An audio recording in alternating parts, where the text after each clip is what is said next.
the the quality of the shows in terms of guest and conversation has only gone up, but production Hmm. is kind of plateaued for a minute. Mm. Preview Yeah. stream, good. Welcome to Slow News Day Live. My name is Steve Boykin, and I am here in beautiful Boulder Creek, California. And holy jeebus, do we have a good show this morning? I am joined in the first hour by the uh, the most undeservedly hated man in lawyerdom for absolutely no reason of his own, but because primarily sensitive little Bernie Sanders bitches have poor vision. Ladies and gentlemen, Jared Beck, how you doing, man? It's good to be here. Thanks for that introduction. You know, the first time that you were on the show, we kind of joked about it a little bit, but people were just is right on the tail end of you leaving 99% of social media, and you got kicked off of Twitter, and you were I mean, just really letting the political process have it, regardless of who the candidate was, and I think people got uh, a really bad case of kill the messenger in terms Mm. of you, but yeah, I think that time will bear out that you were certainly on the right side of the argument. It was the side of the argument that I was on, so of course I'm going to side with you. But in Mm. terms of it being a factual, honest, and forthright position that you had, I certainly agree with that. And this stems from the DNC fraud lawsuit, which was one of the most educational experiences that nobody fucking listened to in 2017. Would you Yeah. like to please Um, tell people what kind of recap that where the state of the fraud suit as a couple of weeks ago, and if there's any movement going forward, please. sure. So, just in a nutshell, wife Elizabeth and I, we have a small law firm down here in Miami, Florida. We do all types of cases. We were also, well, my wife more than me, but she was, an active Bernie Sanders volunteer in 2016. And we actually used our law office to host burn storms. And she made a lot of calls, had a lot of people use the phones in our office to call Sanders. And we gave a lot of our own personal savings to the Bernie campaign. And we also formed our own little super PAC to make Bernie videos. So we were doing the whole Bernie Sanders thing. And then some people may remember, although a lot of people seem to have a case of great amnesia about this, but 2016 was a rigged primary. And it was rigged for Hillary Clinton. And we know this because WikiLeaks has told us this in black and white through the release of documents that were released back in 2016, which showed that the Democratic National Committee had pre-selected Hillary Clinton even before or well before the primaries even began. And everything was basically a rigged horse race leading up to the coronation of Hillary Clinton. At least, that was the plan. And when we found this out, of course, as citizens, we were outraged. But as lawyers, we were contacted by thousands and thousands of people who had given money to the Bernie Sanders campaign and wanted to see some legal recourse for what, in my view, and is still my view, is a clear case of fraud, widespread fraud. Bernie Sanders took $250 million approximately from people all across the country on the premise that he was running a bona fide campaign for the Democratic Party nomination, and it just wasn't true. So we did what lawyers do. We signed retainer agreements with thousands of people. We investigated the facts. We investigated the legal claims, and we wrote a complaint and we filed it in federal court, seeking damages and injunctive relief. This was actually, we filed our case before WikiLeaks even released its documents, because if people will recall, there was the Guccifer 2.0 release of documents that came just before WikiLeaks. And that release contained some very damaging internal DNC files, which showed just what I explained, that the primary was rigged from the start.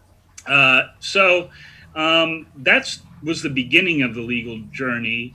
Some very unexpected and disturbing things happened along the way, notably the murder of a young man who would have certainly been a key witness if our case had proceeded, that being Seth Rich, on the streets of D.C. In July of 2016. His murder remains unsolved to this day. Our process server, Sean Lucas, another young man from D.C., that's right, who Elizabeth retained to serve the complaint on the DNC and Debbie Wasserman Schultz at their headquarters in D.C. Well, he also died under mysterious circumstances. His girlfriend found him on the bathroom floor of their apartment.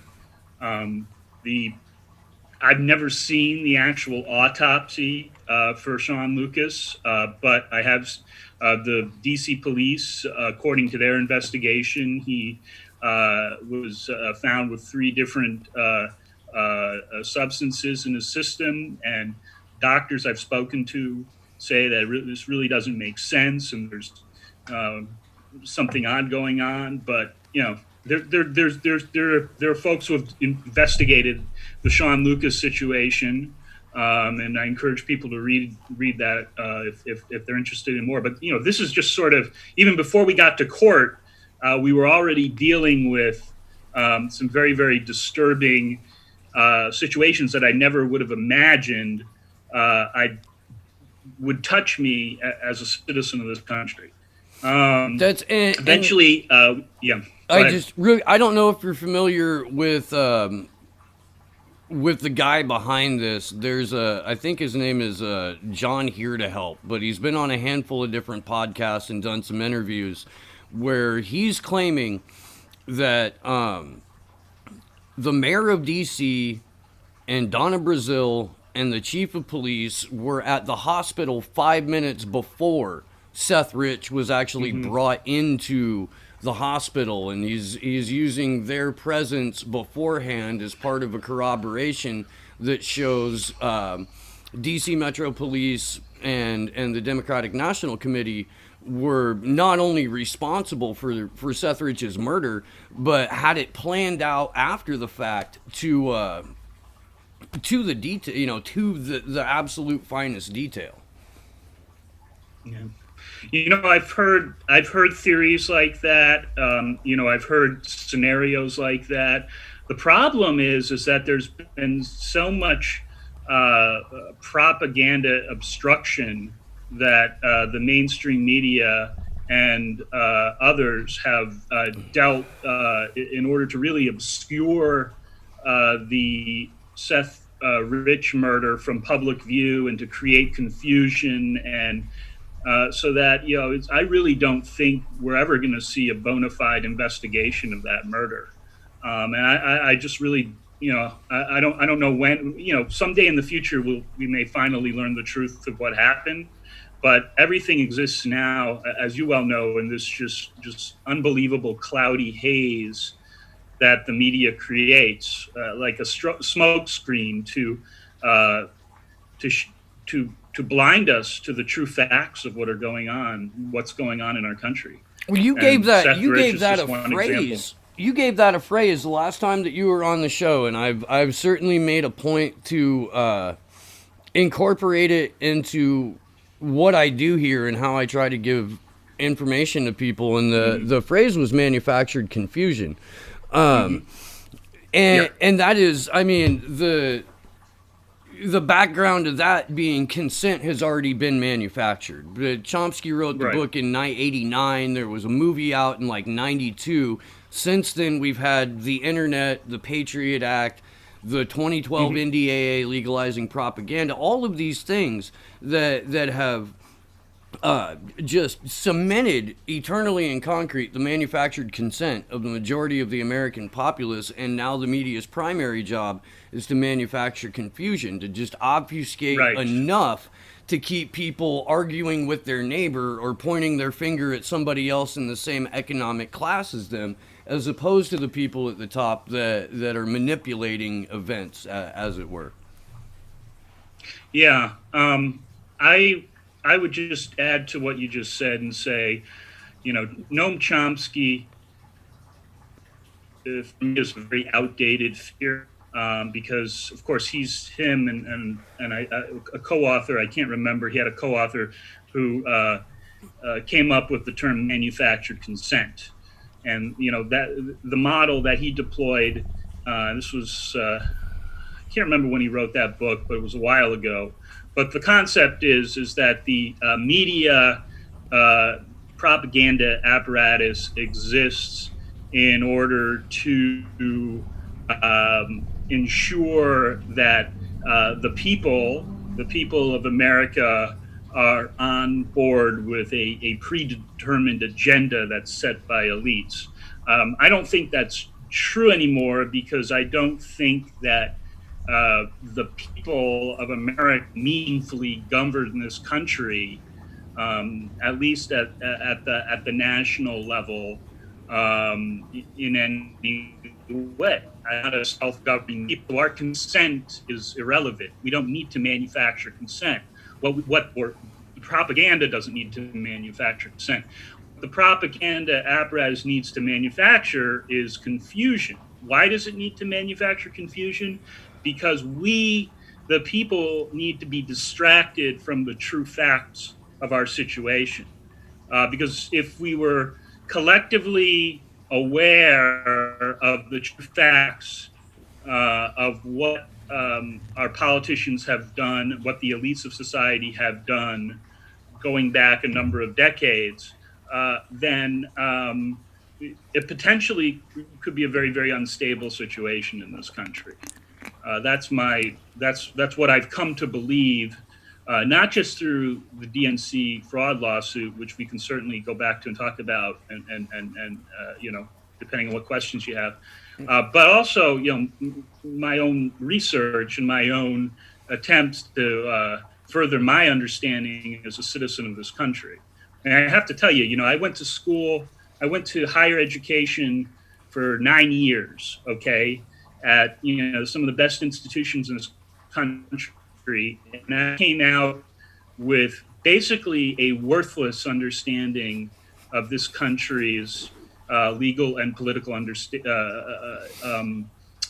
institutions. And I say that not even really exaggerating, where it's not hyperbole. I mean, my understanding was worthless because the true facts of American history, going back to the middle of the 20th century up until now, are not taught in schools. They are not taught in American schools. They may be taught in other schools around the world. I mean, I don't honestly know the answer to that question, but certainly in this country, whether it's in elementary school, middle school, high school, college, graduate school, we don't get the true facts about American history. And I think that's a very, very disturbing and unsettling situation to be in. I agree with that 100%. And I would also, to add on top of that, the university system is 100%, I guess, I don't know, in cahoots sounds so stupid, but a part of that obfuscation process. Like, there's the amount of gatekeeping that takes place for who gets to learn what and when, and how much of it they get to learn, is such a I guess, reflective process of like climbing a corporate ladder, or succeeding in a country that's ran by oligarchs, like, even down to like skull and bones type Yaleys, or I don't know how into secret societies you or the audience is in general, but there is that shit that goes on, and there's a an allowance of information that people are allowed to get climbing up through certain ranks. And the fact that we have to hide our history, the fact that only a certain number of people are allowed full access to information, should be Right. should be one of those things that has people grabbing pitchforks and going, "Hey, we provide the labor, we're the source of your money. We deserve some agency in this process." And instead, because Yeah. of this division, because of this confusion, because of the constant obfuscation and the ability to hide information, we're more often than not looking to political leaders or business leaders in our community to be the arbiters of goodwill, as opposed to us gaining our own agency. Yeah, those are some really interesting points, and um, here's my thoughts on that. Number one is we exist in a real paradox in this day and age, because actually the access to our true history, access to the true facts, is actually not that difficult. Anyone with an internet connection can obtain or begin to obtain them if they know how to search and they know how to navigate the minefield of mainstream media, mainstream academia disseminated propaganda, which is seeded throughout the internet and seeded throughout, the entire media structure ecosystem that surrounds us. But if you know how to search for facts, if you know how to research, you actually, nothing impedes your access. So, for instance, you can get a pretty clear picture of how JFK was taken down by the cabal that took him down in 1963. It's not hidden from us. In fact, there are tons of books on this that you can get. You can download to your e-reader. You can go to websites, and there are great articles, wonderful scholarly works by true researchers who have been pounding on that question for so many years, oftentimes without pay or compensation, just doing it out of the love of the truth and wanting to get to the bottom of what happened in 1963. The problem is that there are serious barriers that have been put up by our government to having facts enter into the entire collective consciousness of the country. In other words, I really do feel that that we as a people have been subject to mass brainwashing efforts, to debilitating environmental toxins like fluoride in our drinking water, which is now, it's like a scientific consensus that fluoride lowers IQ. It has a detrimental effect on young children. Children being carried in the womb if the woman is pregnant and drinking. And yet we put this, and we continue to put this in our drinking water. Why? Why? Why are we doing that? Well, we're doing it because the decision is out of our hands. It's been out of our hands, and it's part of a brainwashing effort. I mean, if you reduce people's IQ, if you reduce their ability to, then you're going to limit the number of people who have the mental wherewithal to, again, shut out the propaganda and have the capability to navigate this minefield of information, and they have the desire to know the truth. That's another thing.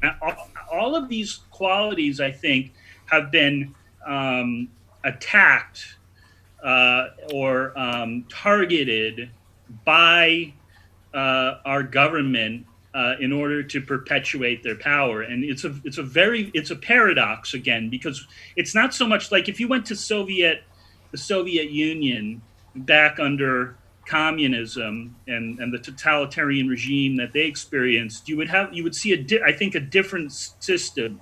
there wouldn't be so much media penetration of everyone's lives.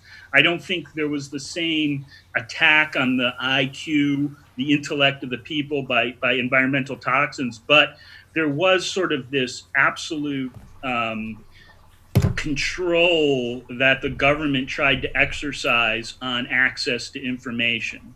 And they would put people in gulags if they were targeted as dissenters or people that were, challenging the government's authority. Our country doesn't so much put people in gulags, but it sort of attacks the sovereignty of the people as a whole, and in some ways, it's a much scarier system than the USSR ever had. Even though we're not putting people in gulags. I couldn't agree with that more. I've expressed similar sentiments on the show. You are getting a lot of love from the chat here, and you're getting a lot of thanks from the chat here. There is a question. Can we ask Jared if there are any next steps, if possible, to expose the DNC, or is the current situation completely concluded? And if so, what is the conclusion as you see it right now? And then we'll go back to some of what you said, because I would like to explore that a little bit more. There's some fascinating shit in there that I would like to get to.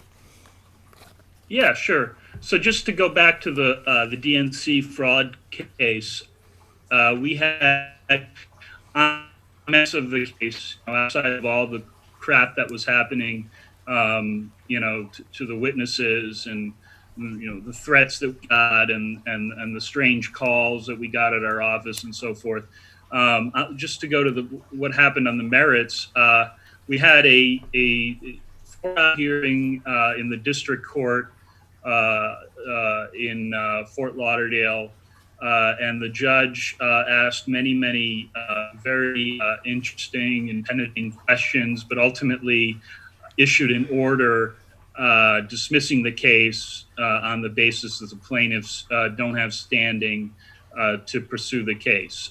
Then we filed an appeal to the 11th Circuit Court of Appeals, and we had an oral argument in front of a panel of 3 judges about a year ago.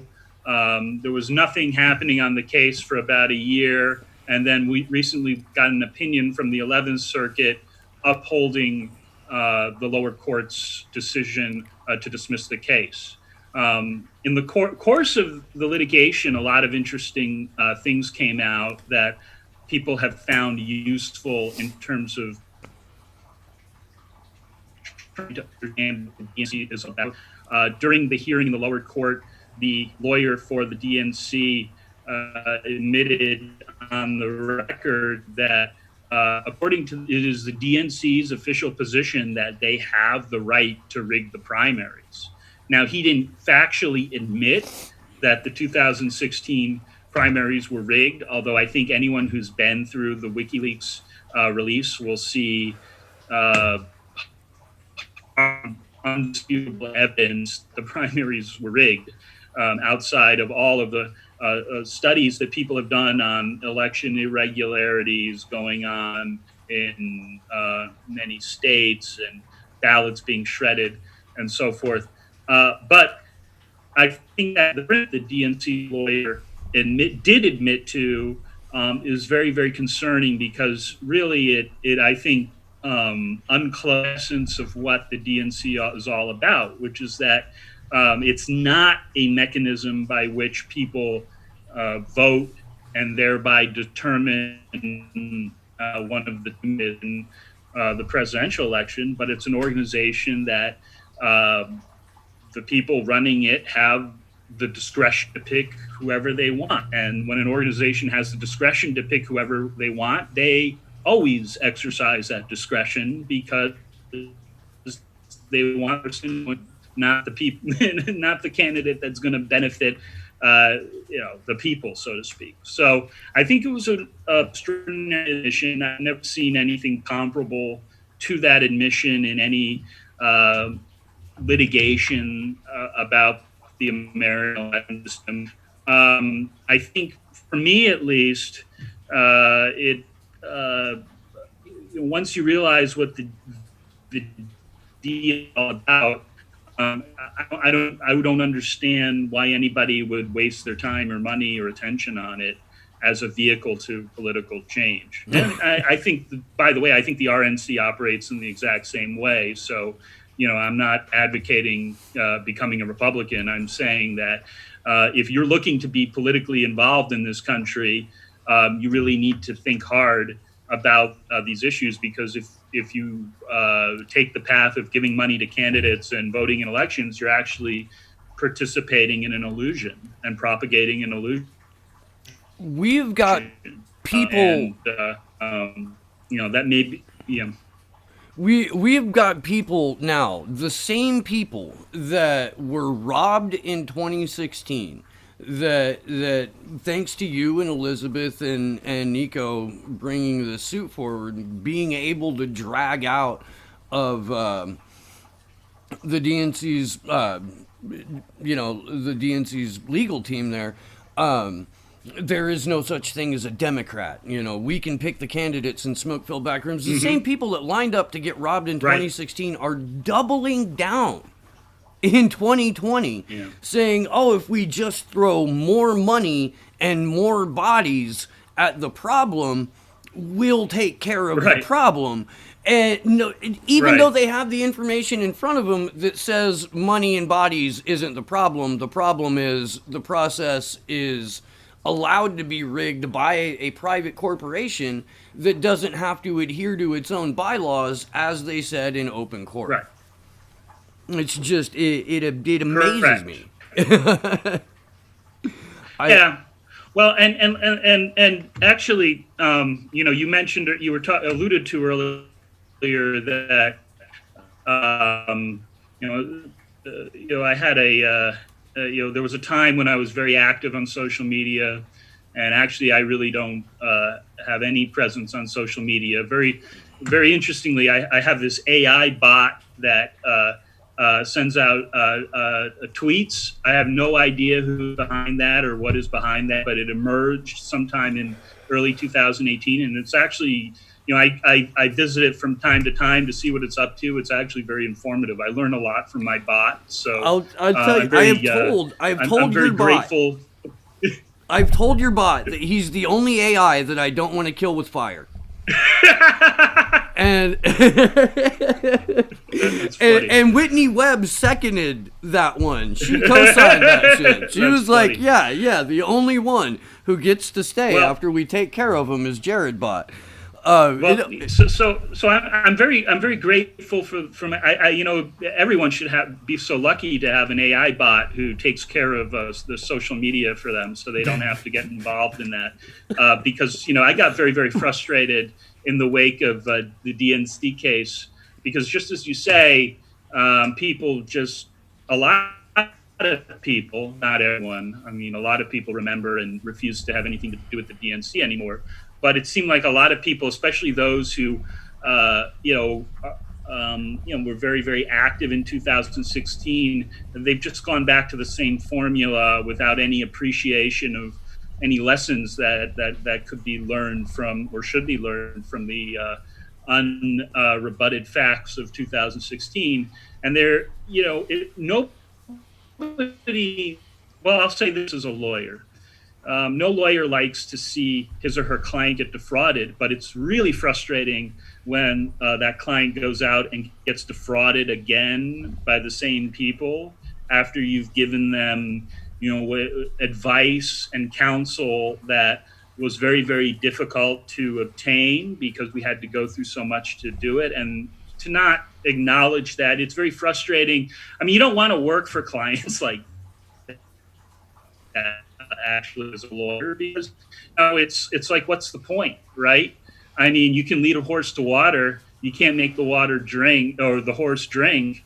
I think that's the same thing that's going on here. At the end of the day, if people are going to line up and willingly participate in a process that is obviously broken and is not going to lead anywhere politically substantial, then at the end of the day, they're going to do it. I think there's a lot of delusion going on, self-delusion that's going on. I think a lot of this has to do with the attack on the mental capacity of Americans is continually weighed the deep state in its never-ending and brutal propaganda campaign. So I perfectly understand and have compassion for people that are, they appear to be stuck in this cycle of, believing in the impossible and actually just wasting a lot of time and spinning a lot of wheels. But honestly, people have been doing that, since the 60s, I would say, and maybe even before, because our political system has been remarkably similar in that time. I don't think anything really changed. I think what has changed is our access to hard evidence that shows that our elections are sham and completely rigged. What we do with that information as a people, that's only the future is going to reveal that. So and that brings up, I guess that circles us back to the fluoride thing, because because I'm 41 years old. When I was in elementary school in the 80s, that's when they were heavily introducing fluoride into the drinking fountains, at least at the elementary schools in the community that I grew up in central Indiana. And I remember the parents like really freaking out about it, really being pissed off about it. And I'm, 5-6 years old. I can't understand why when I go to the dentist, he tells me that fluoride's good for me and blah, blah, blah, and like if they're, as kids, we thought if we drank the water, we'd have to brush our teeth less or some shit. I don't know what really put a pin in the logic there, but it seems like if your parents grew up and lived, grew up in the, went through the protests of the 60s and the 70s, they went one of two ways. They either never trusted their government again, or they got such a nice kickback from Reagan in taxes that they only trusted that branch, or that, not necessarily branch, but that party in government, because the financial gains were in their minds completely worth the loss of freedom or the possible poisoning of their children, because finally they were going to get theirs. And we have less of the people who were skeptical of that government in that age bracket, more often than not, because they didn't have good health care and died out earlier.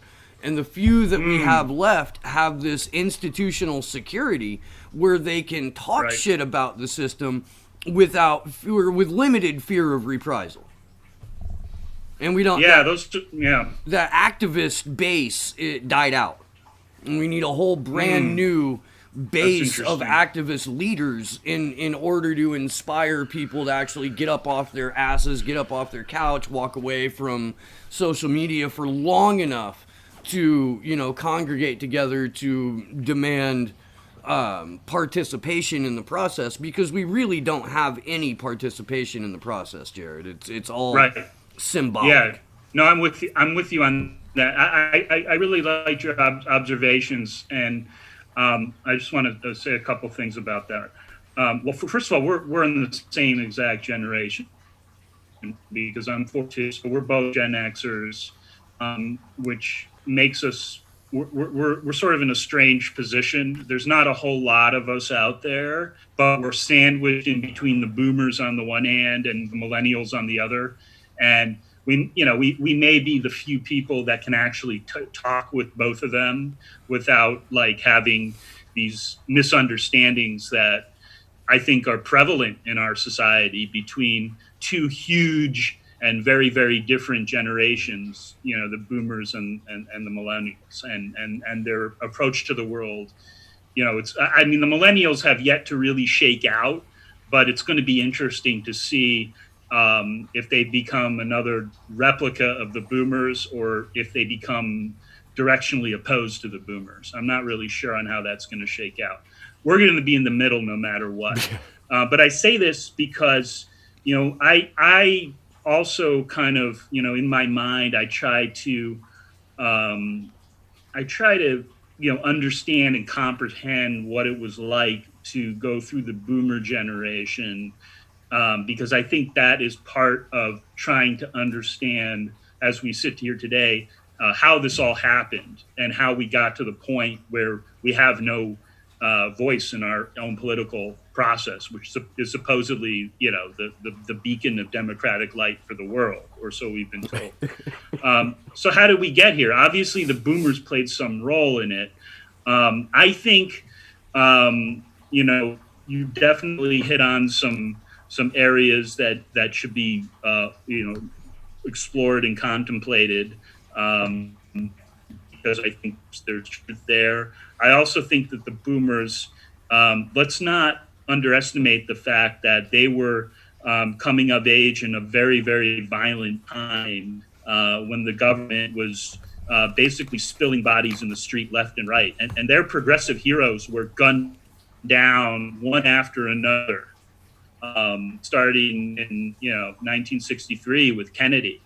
This young president that they through the media, ironically enough, people were told to love this guy and admire this guy. And whatever you think of Kennedy, I can point folks to 12 different rigorously researched sources which show in intricate detail how a cabal in our political, business, and mafia domains killed Kennedy in public view. And really didn't even try to hide it that much, except with the Warren Commission, which is a joke. I mean, it's a complete joke, and people read it in the 60s and thought it was a joke as they were reading it. The bottom line is you go from Kennedy, then you go to his brother, also shot, as he was running, an energizing progressive campaign for the nomination in 68, and Martin Luther King and Malcolm X. I mean, that's a lot to take if you're into this activist business, and that's going to deter a lot of people right off the bat. It's like, what, I don't want to get caught in the crossfire here. And so I think a lot of activists who knew why these people were assassinated and didn't buy any of the lone gunman bullshit that is continually shoved down our throats in this country, they just checked out. They checked out of the activist scene. And the reason that these people were assassinated in cold blood, in public view, was precisely in order to snuff out that activist scene and just basically send a message, which is like, you get caught in the crossfire in this country and you get on the verge of becoming, say, like a Gandhi figure in India who might be politically transformative of the system, we're going to take you out, and we're not going to make any apologies about it. So that alone, forget all the the brainwashing that's gone on and the media saturation, but that alone enough to potentially dampen the spirits of a generation of activists. And I think that's a big part of what happened to the baby boomers, is that, their heroes were all gunned down very early on. A lot of them became cynical. And as you described, they made money. They attributed it to whatever team, the red team or the blue team, they have a preference for. And that's the generation that we have in front of us that's still clinging to control. And we're not just clinging to control, but in Nancy. I'm sorry, did you see the breakdown by party of the members of the House of Representatives that voted to extend the Patriot Act, the wireless surveillance of the Patriot Act? It almost to a person, with the exception of, I believe, like 12 or 18 Republicans. But it was the majority of the votes came from the Democratic Party inside the House of the Representatives to uphold George W. Bush's legacy of warrantless fucking surveillance on American citizens. And this is supposedly the party of the people, supposedly the party of protest and of MLK and of all of these things that they've been, the mythologizing of both parties really, but of but of successful organizations that got people a semblance of agency or some actual agency and representation. The mythologizing of that has now led people to uncritically accept that Nancy Pelosi just led however many people in her own party to vote overwhelmingly for fucking surveillance. Yeah. Well, I mean, look, again, you know, you have to, people, there's a real concerted attempt to get us to deny our own history or to not understand our history or ignore our history. But I think if you really start digging into the events of the 60s with the Democratic Party, what you see is that the party that you describe as being, you know, part of this mythology, no longer exists because the leaders were all gunned down in the 60s. What emerged under the Clintons was basically a successor to that Democratic Party, which is nothing more than the Republican Party, but dressed up in a way to appeal to people who still have that loyalty to, as you put it, the party of the people. But we don't have there's no party of the people in this country. I mean, it was literally assassinated in the 60s. Multiple times. Yeah, you're not wrong about that. And then I just had recently had on Ian Schlackman, who was running for the nomination for the Green Party, and he broke down how the Green Party has basically modeled this 2020 election cycle after the 2016 DNC, where they pushed out 5 candidates because they didn't have the I guess institutional backing that would have been necessary to carry them to the Green nomination. They're pushing Howie Hawkins, who's a Russiagator and who's already got the nomination in the Socialist Party. So he'll have 2 different parties endorsing him that he's supposed to be representing as a candidate for president, which I don't even know if that's a thing that can happen. But they're leaving the door open for a Jesse Ventura, possibly, but not a young, highly motivated, current activist who also works within the Green Party. They would rather have a septuagenarian that's been part of I guess the neutering of successful activism in the country. Well, I got to tell you, look, I mean, if people want to expend their energies on things like the Green Party, the Libertarian Party, or whatever, I mean, I'm not. Look, everybody's got, you gotta forge your own path in this world, and but I don't see any path to relevance ever in the system that we have of 2-party hegemony. The media will always portray third parties as unviable, so therefore they will always be unviable. So. I mean, the key to if people are really interested in transforming this country politically, I'm not saying I have like a magic. People are always asking me, or were asking me when I was on social media, which I'm not anymore. But they'd always be asking me, well, you're so cynical. Okay, you're so cynical. What should we do? Okay, what should we do? And you're telling us we should voting and giving money to our favorite Democratic heroes is a waste of time. Well, what's the solution? You can't be this hopeless. First of all, my response to that is you haven't even adequately defined a problem yet. So you're asking me for a solution, but what exactly is the problem that you're defining? Because people come at it from different ways.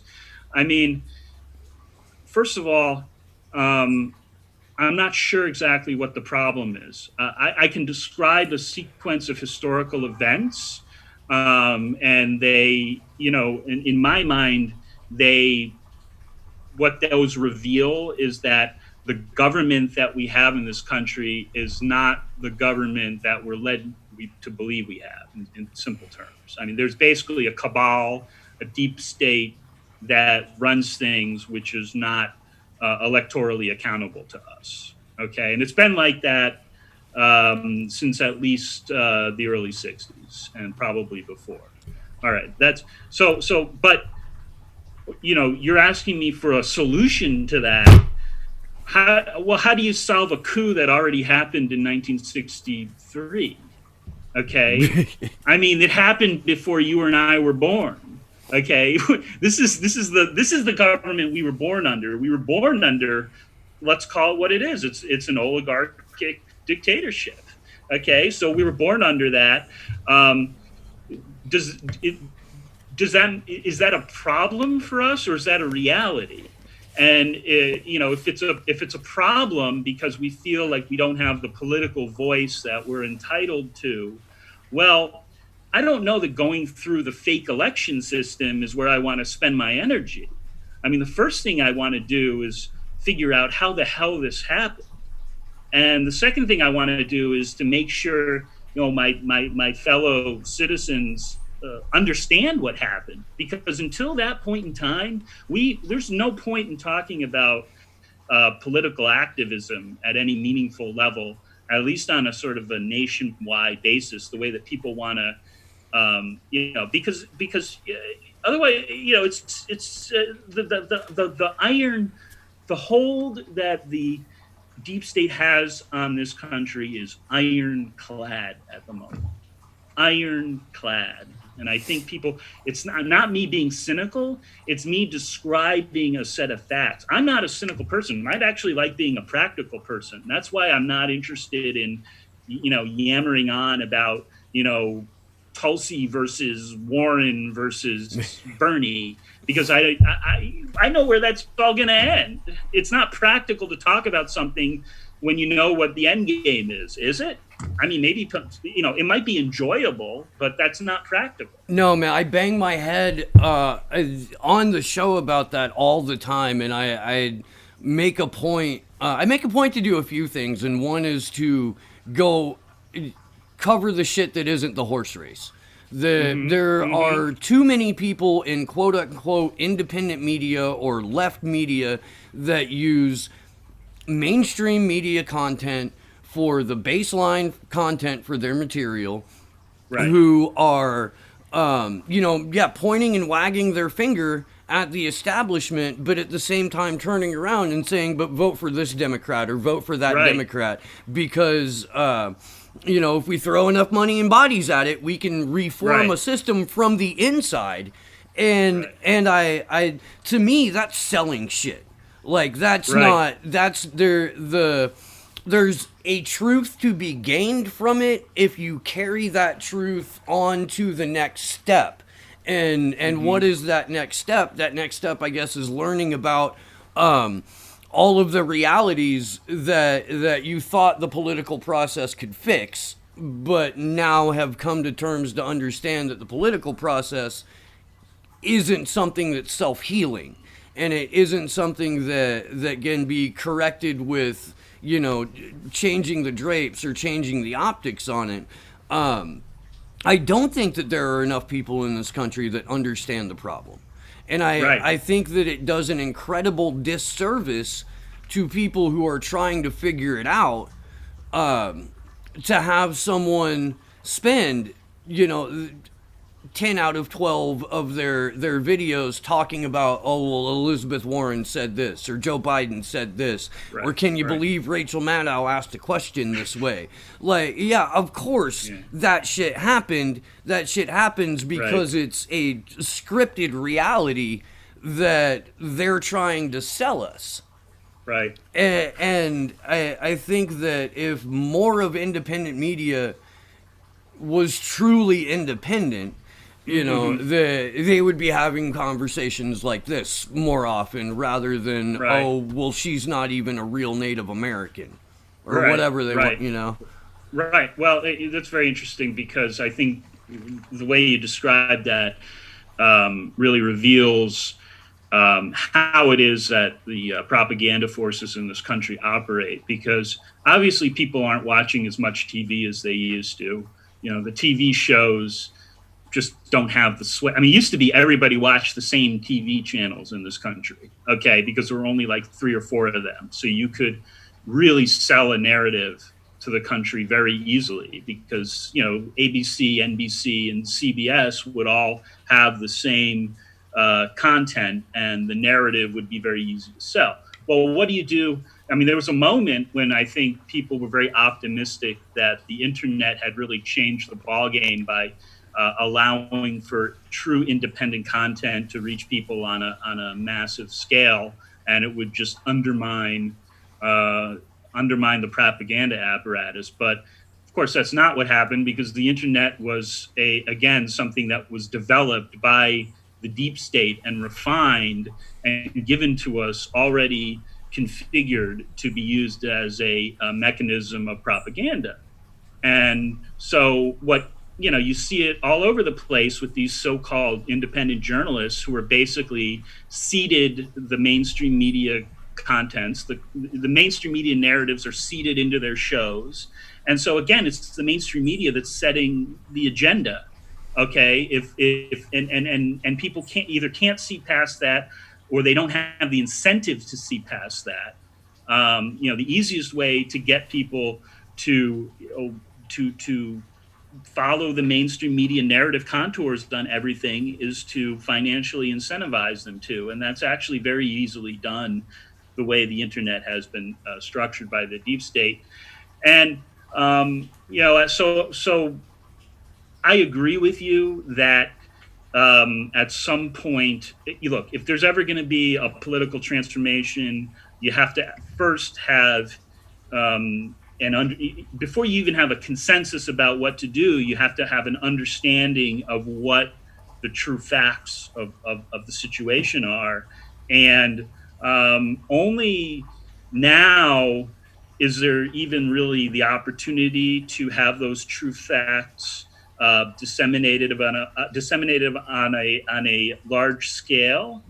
But there's also an unprecedented number of forces that are really just fucking around in the media ecosystem every which way to make that extraordinarily unlikely, at least from within what I would call the Western media ecosystem. What's interesting is when you sort of take a step back and you realize that at the end of the day, whatever consciousness emerges, it may develop as a result of geopolitics on a grand scale. It may result as come about through wars between great powers, because there are forces out there that have an incentive to see the U.S. destabilized, and nothing is more destabilizing than a massive sudden realization that the country has been defrauded and taken over by very, very evil forces, which is exactly what's happened before I was born. So this is a very, very I would say that anybody who kind of like thinks about this and rolls around their head, I mean, it's hard to escape, at least for me. It's been hard to escape a lot of anxiety about what the future holds for us because it seems so unstable.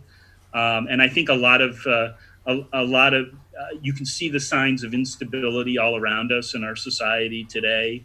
I'm not sure, the grip on power that the deep state has had has been ironclad up to this point. But I think they're working overtime and really, really hard to protect what they have now, because the potential for destabilization is definitely there. I agree with that. We have a little bit more than 5 minutes left. Okay. And I wanted to kind of wrap up with a question about Julian Assange. I've been for the last 5 months or so with some wonderful people who've been co-hosting an online vigil for Julian Assange and whistleblowers in general. Unity for J wrapped up. And so we're trying to fundraise to go to London to cover his extradition hearing because he's not going to receive fair coverage from the U.S. media. Do you have any opinions at all on what Julian Assange's future may be? And then we'll wrap up with that. And if you're watching right now, please go and read What Happened to Bernie Sanders by Jared Beck. It is an educational book. Well, the question of Assange, I gotta say he's a really interesting, world historical figure. Where he ends up legally, is he going to get extradited here for a show trial? Potentially, I think it could happen. It's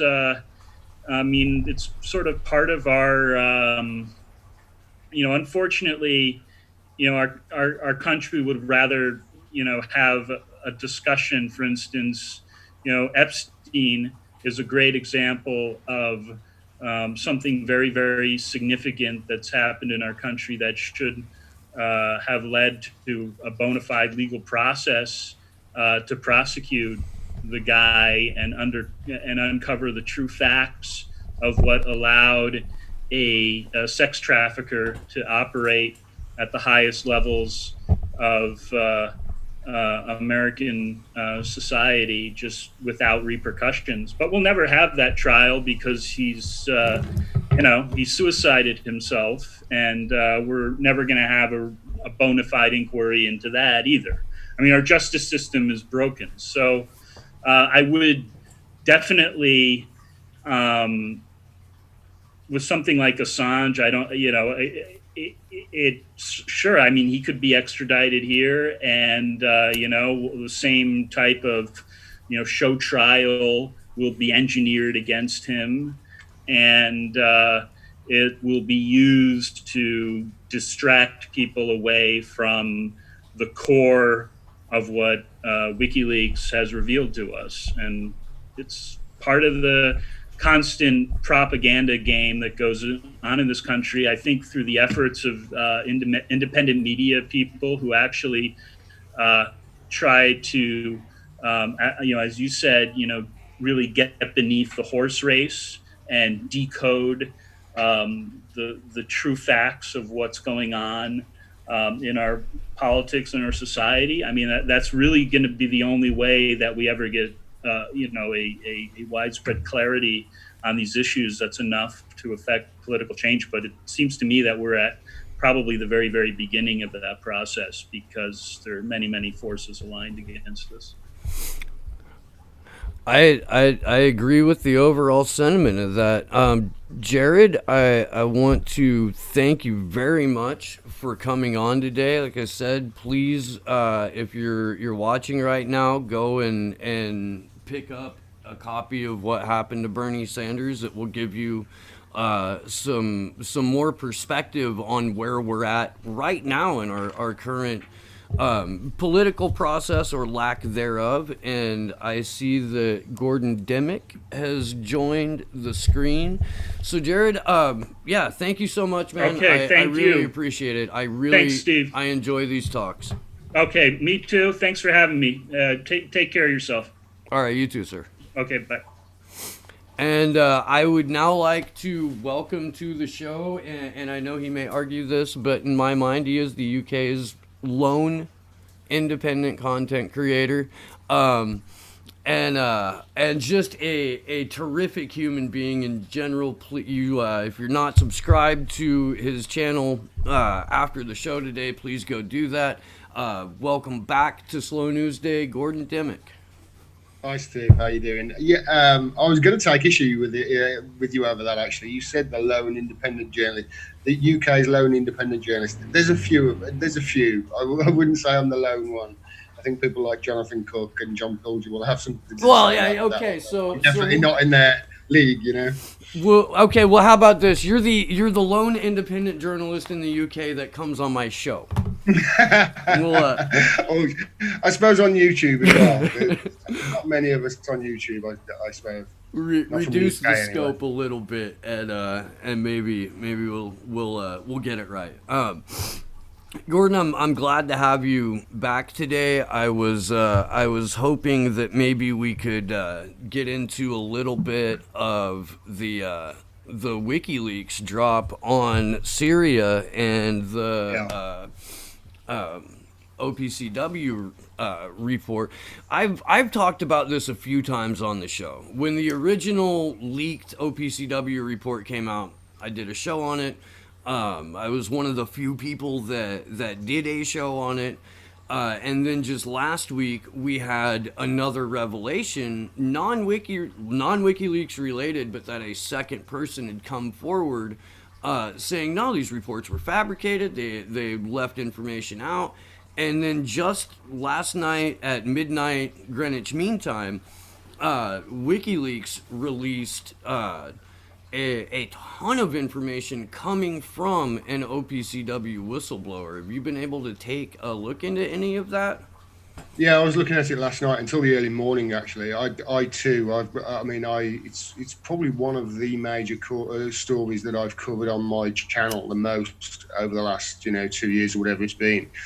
The whole story didn't make any sense right from the very beginning, because it's like I said, I did a video on the second whistleblower that came out last week, and then before, I'll have to do another one tomorrow on these latest revelations.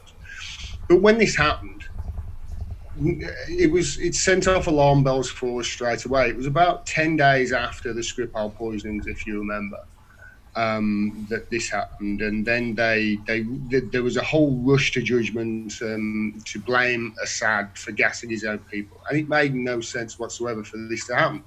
The only people that a gas attack would benefit at that time in that area in Douma were the terrorists, or rather, as our mainstream Mockingbird media would call them, or have been calling them for the 5-6 years previous, moderate rebels. You remember that? I do. Yeah, the moderate rebels. The moderate rebels. So it made no sense at the time. Then there was the rush to judgment, and then when the OPCW report came out, there were massive questions. And the big questions really when the OPCW report came out were, you've said that there's chlorine, but you haven't said how much. There was a rush to judgment, I remember, in the BBC. From the BBC actually had a headline saying Douma attack was chlorine, and that wasn't what the OPCW report said at the very beginning. The BBC had to correct their headline, had to, make an apology. And right from the very start, they were trying to push this narrative that it was Assad that had done that. Now, there's question marks over whether Assad, over other allegations that have been made on Assad. There were before this, and I'm pretty sure that now this official narrative has been well and truly debunked.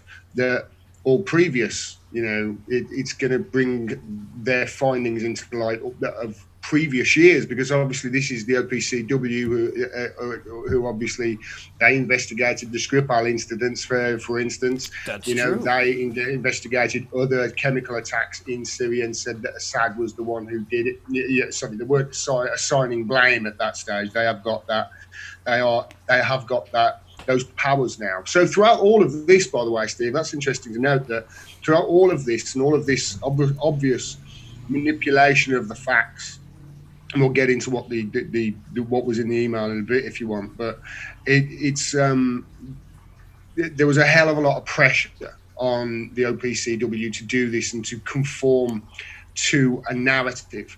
And while all this was going on, and obviously now the OPCW are discredited, but even more powers were given to them throughout all this, because obviously they can now assign blame in their findings, although they haven't so far with any of the alleged attacks that they've investigated, simply because that rule was changed sort of like after Duma had happened.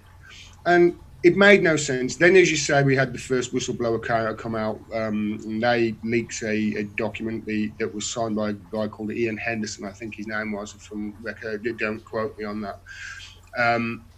And he was somebody who basically, there was an engineering report, if I recollect right, that pretty much assessed that the official narrative that these chlorine gas canisters were dropped from a helicopter, it pretty much said that this is basically mathematically impossible for that to happen, and they couldn't fit through the holes, etc. And that was kept out of the report. That was suppressed from the report. Nobody in the mainstream media talked about that. Very few people, anyway. I think Peter Hitchens was one of the very few. All the major publications in the country who, have the ear of 86% of the country, remember, they didn't report on it. And then we had the second whistleblower come forward, obviously, last week, to say that, there's no way that there could have been a chlorine attack there, essentially, because the chlorine levels were not higher than they are, in this room or your room or whatever. There's chlorine in the atmosphere. There's chlorine in cleaning products. There's all these sorts of things. And if there was a chlorine attack there, then obviously those parts per million were going to be absolutely off the scale, even though it was a week or so later. Yeah, but instead they've got a CNN reporter sniffing a backpack on camera. Like, I think this is a highly poisonous fucking substance. This will kill you on contact. Here, lady, bury your face in it. For the cameras so that you look brave. Like, well, I mean, this is the standard, isn't it? This is what we've allowed our watchdogs to become, and it's us that have allowed it. We've been asleep, and it's time we've got to take it back. But I mean, there were other questions that the suppressed reports had, such as since when does chlorine kill 100% of the people in the area? There were no survivors from that chlorine attack, and also they showed no signs of trying to escape either. What it actually points to is to maybe that these people were killed off site and actually moved to that area and didn't actually die there. So it's a shit sandwich for three countries, for Macron in France, for Theresa May over here, although Boris Johnson will have to clean it up, and for old Donny Boy over there, because they've committed the supreme war crime by the look of it. They have bombed the country in retaliation for acts that did not happen, or they weren't guilty of. That's a supreme war crime, and I mean, even in a just world, they would be held accountable for it, but we don't, we don't. The Nuremberg trials were just a one-off. Well, yeah, and with Jared Beck, who was nice enough to come on during the first hour, said the exact same thing about the Warren Commission in relation to the assassination of John Kennedy. Even the people who read it at the time, like Joe Citizen, who read through the coverage of the Warren Commission, knew that it was bullshit. Like, if you allow yourself to critically think for a moment, especially in terms of the Dimmack gas attack, why would Assad gas his own people when he was winning? Why would they put a CNN reporter there to sniff a backpack? Why is this only being corroborated by outlets that have a tradition of lying to the public? Like, all of it reeked of cover-up, and for us to be here, like, for example, Donald Trump is going through this impeachment process right now. If the Democrats were serious, if they were a serious entity that represented the people, this egregious war crime, as you stated, which it's true, would be one of the first things on the table for why he needed to be impeached. The guy's a fucking war criminal. They would beat him over the head with it every single day. They would they would, if you actually really had a functioning democracy over there with two opposing parties who were not working together for them, the common aims at all. They're actually working for the people. If you had that, what you would have at the moment is the Democratic Party, who would have this information and would be banging and bashing Donald Trump over the head with it on a minute by minute basis. They would be going on CNN, MSNBC non-stop, all with the same script, saying this man's committed the supreme war crime, we have to impeach him. And they could, like that, if they did it, but they don't. So you have to look and say, well, this. There was a guy called JJ who interviewed me when I first started. Bless him, he doesn't do this anymore. And he said, same bird, just two wings. Two wings of the same bird. That's what you've got there. You know what direction the American foreign policy is going, and it goes on. It's unstoppable. And to that point, with all that's come out leading up to the WikiLeaks release, the fact that the extent of people who are covering this specific thing, this truly impeachable offense, are like me and you and Caitlin Johnstone and Aaron Mate on Pushback, like through that maybe Max Blumenthal and Ben Norton, but that's it. It's it. And we're not, unfortunately, or maybe fortunately, depending on how you want to look at it, we're not household names. But we have access to the exact same information that they have access to in terms of this. Like, I don't have a LexisNexis subscription on my computer. I can't go pull quotes from, wherever the way the people with a budget can. But man, I can type in WikiLeaks into a search bar, and I can have access to direct source, primary source material that doesn't require spin. It just requires the ability to read emails or read cables or read some documents and go, wow, that's some pretty damning primary source material. Maybe we should do something about it. And then when you advocate doing something about it, you are immediately flagged as,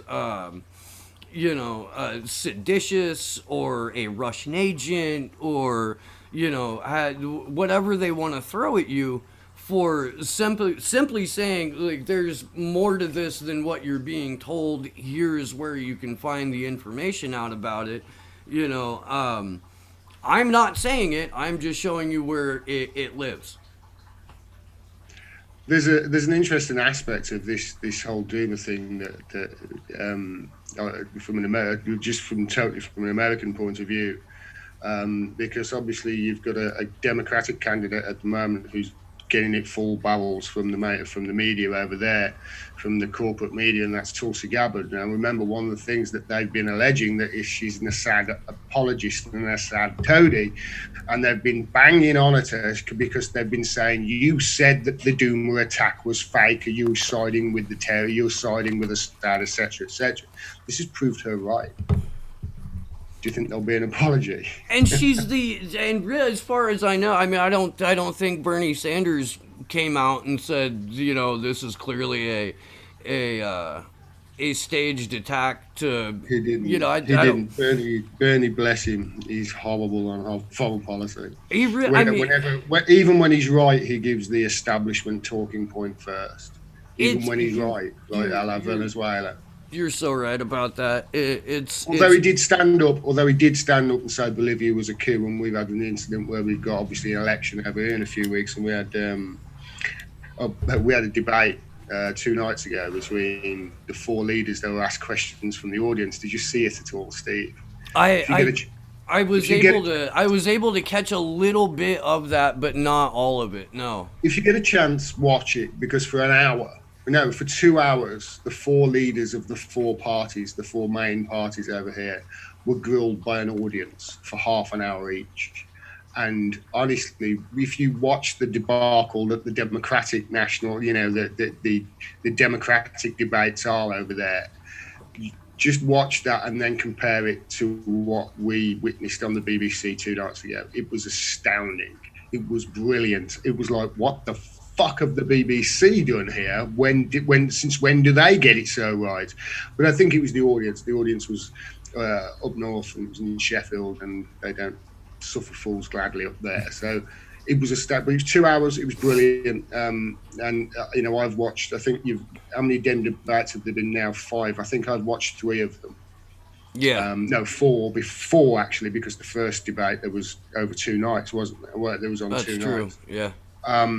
It's night and day compared to, obviously I know this is an actual prime ministerial race, which is the equivalent of like a presidential race over there, and that's just a primary, but you can really see the difference, even with our terrible media, the difference between the way we do things over here to the way America do it. It's insane. And you'd to expect that point, would sort of, to that point, when we have, town halls where the audience gets to ask the candidates questions, they're, at least when they're televised, and certainly as the primary ends and the general election begins and you have town halls, all of the questions are from pre-screened, pre-approved, normally somehow connected to the party establishment insiders,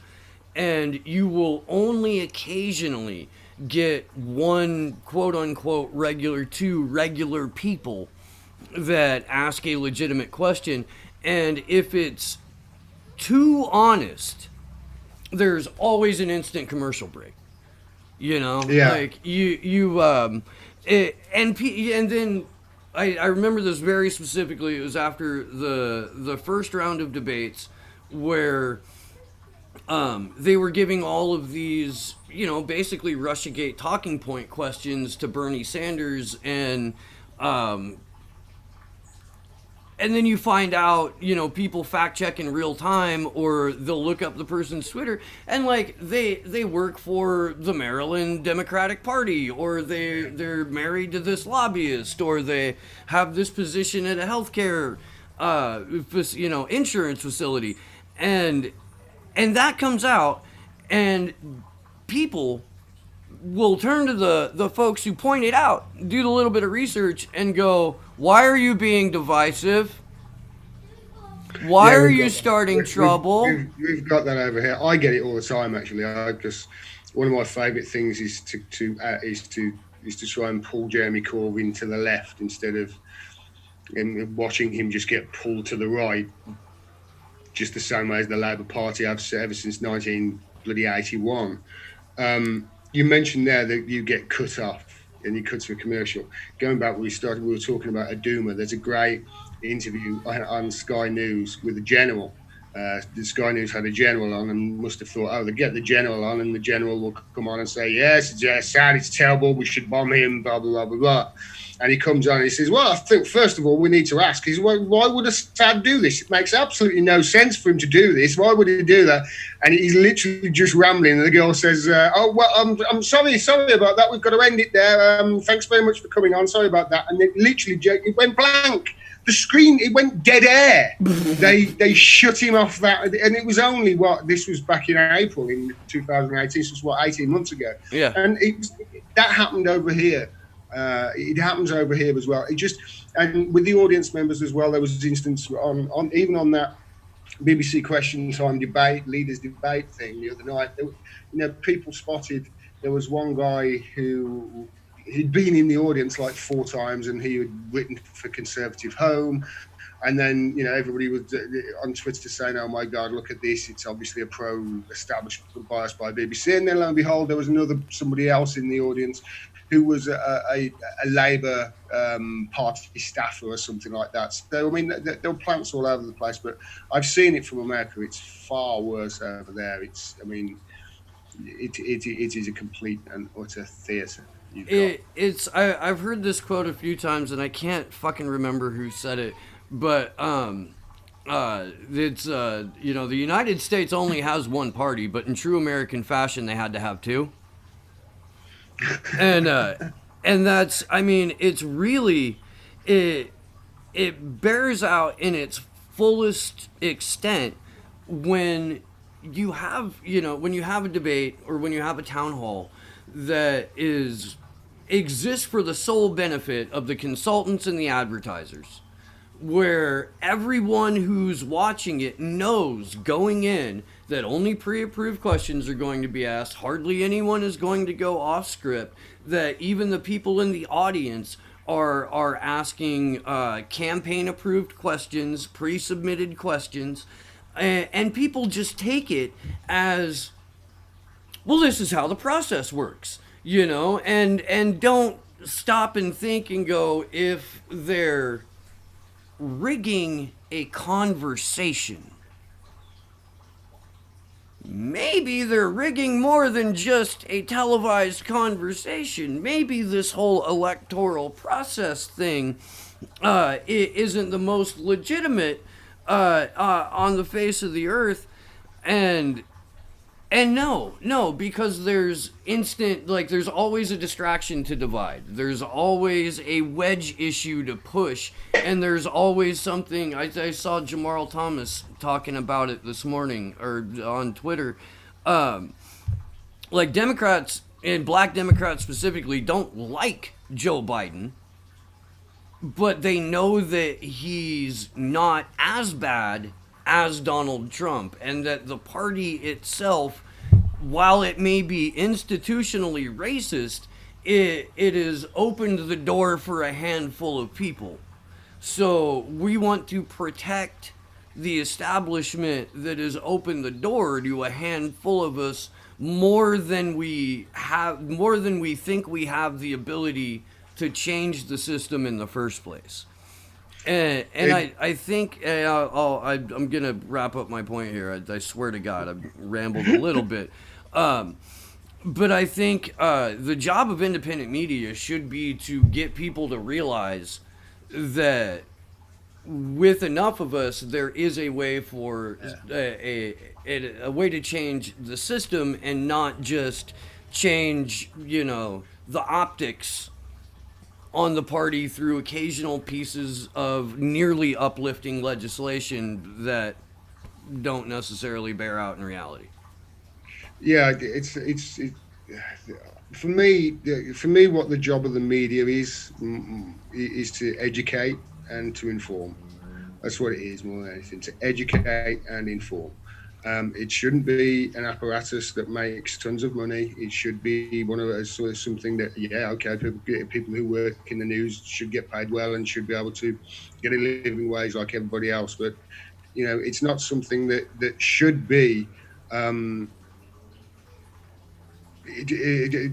should take investment from any corporate interest or any government interest or anything like that at all. Because once you start taking that money, your coverage is going to change. It's instantly.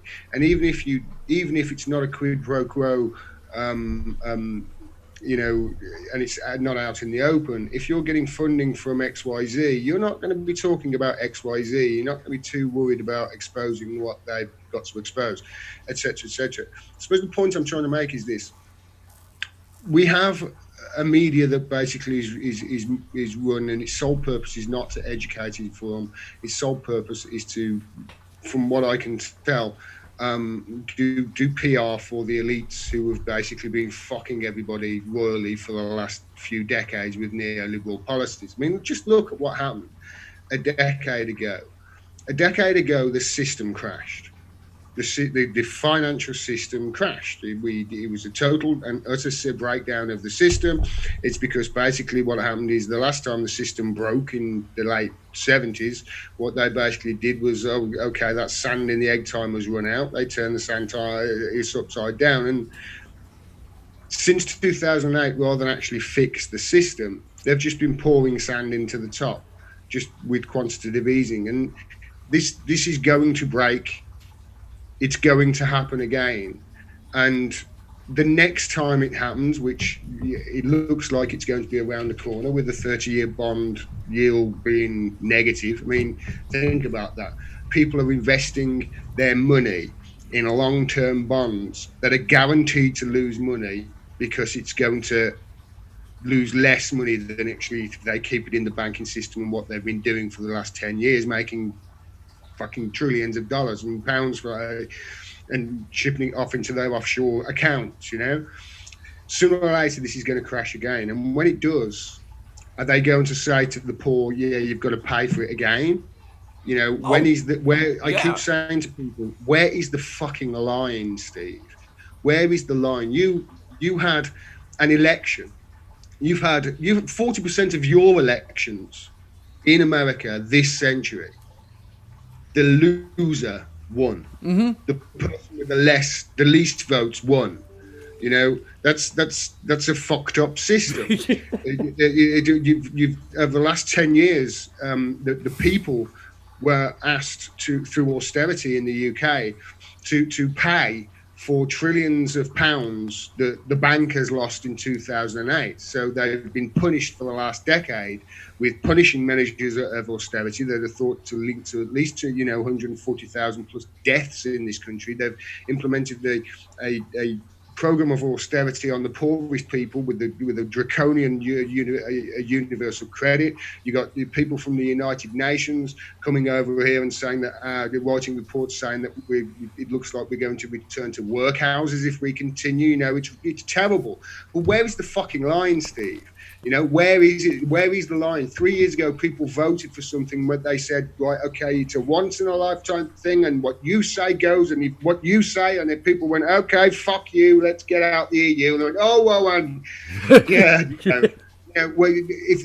You've proven to people in the country now that voting in the United Kingdom is fucking irrelevant.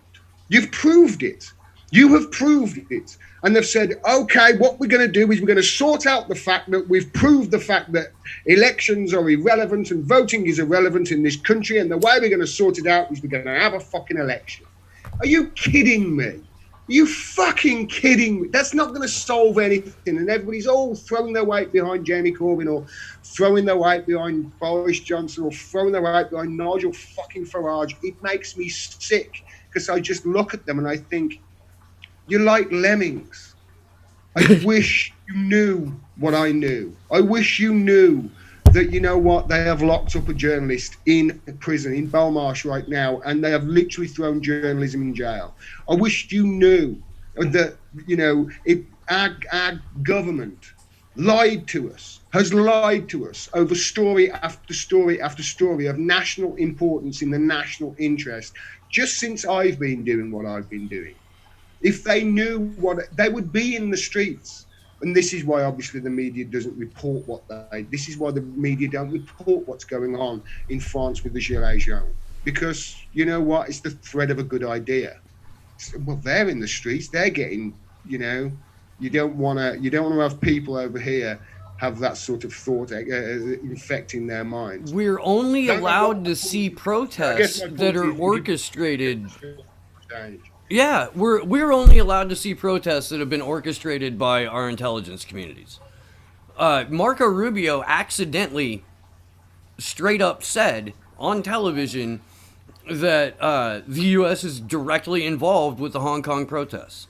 He was getting real puffy over American exceptionalism and the fact that China didn't like the fact that we had an opinion on the Hong Kong protests, and Rubio comes out and says we're protecting our interests.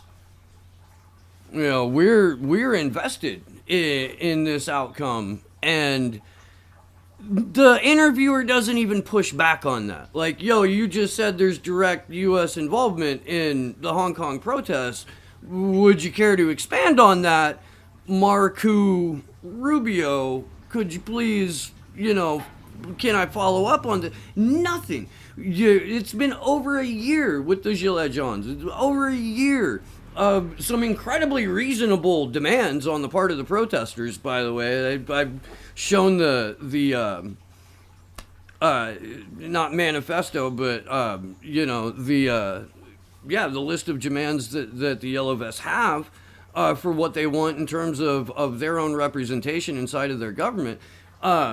We don't see that. We don't see Ecuador. We see enough of Bolivia to make it, fit the establishment narrative that it's not a coup. We don't see... Bolivia's just so funny. It's so funny because it's like, I saw pictures. This is the way it happened. I saw pictures on Twitter. I think Max Blumenthal or somebody at the Grammys, Zone, probably Ben Norton or something like that, retweeted out basically what had happened to Morales is home. I mean, the place was just ransacked. It was an absolute, they'd gone in, they'd broken everything, they'd stolen all his shit, you know what I mean? They'd literally come for him and he had to flee. And the way the BBC reported it was the fucking... The Bolivian military asked him to step down. Are you fucking kidding me? Look, I just saw on Twitter, like he's inside, there was a guy live streaming from inside the president of Bolivia's home where he just left and he took his wife and his kids and everything fleeing. And the BBC, they asked him to step down.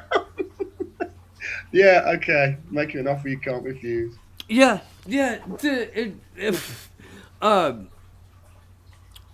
And then they'll at least hear in right-wing media or Fox and Breitbart and those outlets, they're spinning it as the religious right has finally been welcomed in Bolivia, and their puppet president literally walked in with a Bible, and again, Gray Zone did the reporting on this, but far-right Christian fundamentalists backed by a multi-millionaire, straight-up fascist, were instrumental in communicating with the Bolivian military and the U.S. intelligence community.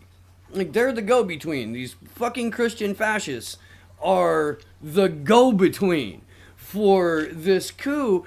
And it's one of those things where if you knew what I knew, even if you were a person of faith, you would be outraged by this. Especially, I think, if you were a person of faith, you would be outraged by this because that's not what your book says. I've read your book.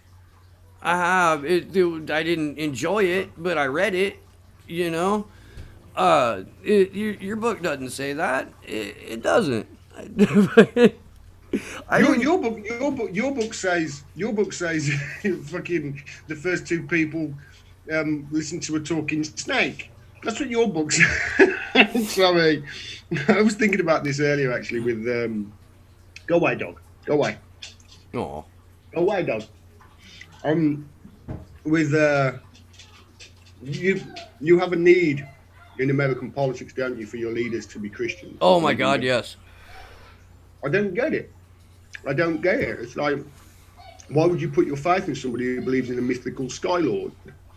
I don't get it. There's a Netflix documentary. Somebody who believed in Father Christmas, if they thought Father Christmas was real, would you believe them? Would you give them access to the nuclear codes then? Right. Hang on. I've got to consult with my imaginary friend before I make a decision of this magnitude. I'll be back in a little bit. There's a Netflix documentary called The Family, and I recommend it. It's about this fundamentalist Christian organization that rose out of union busting and beating the hell out of communists in Seattle in the 1930s. And it progressed to, they're the people that host the National Prayer Breakfast in D.C. every year. and they're just called the family, and their philosophy is we don't care what the individual does. We don't care how horrible they are. We don't care how many war crimes they commit.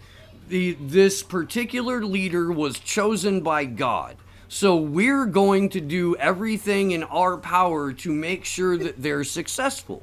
And it's an evangelical takeover of government, and it's been something that these folks have been, working towards, preparing for, just throwing untold amounts of money and resources and people at, and the culmination of that is Donald Trump standing in the Oval Office with a bunch of faith leaders with their hands on him as they have, an invocation to Sky Daddy about, tell us which brown people to bomb next.